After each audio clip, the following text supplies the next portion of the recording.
All right, guys, I got the new Bandletic band for the Apple Watch. This one is really absolutely the neatest, greatest, latest, brightest, shiniest. It actually has a turn knob on there where you can go ahead and tighten it up. Here's my cat, if you want to say hi to my cat. This band fits the Ultra Watch 1, 2, and 3. Let me put it on, show you what it looks like, show you what it's like, and give you my initial thoughts. Guys, right off the bat, I want to let you know that I'm absolutely impressed with the look of this band. Again, I'm going to put it on the watch, show you what it looks like.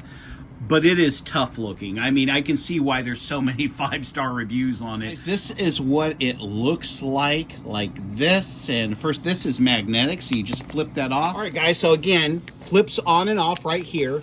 It loosens right here, so you can see it loosen, okay? So it's loose. You pull this to where it's comfortable, and then this slides around and there. Now, if you want to tighten it up more, you just twist that, okay? It just pops off.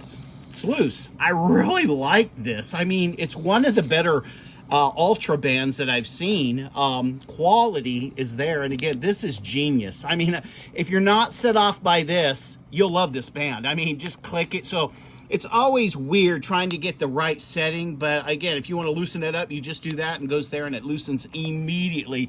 Gives you a look this way, this way. I'm absolutely loving it. All right, I'll put links in the description if you guys are interested. All right, peace out.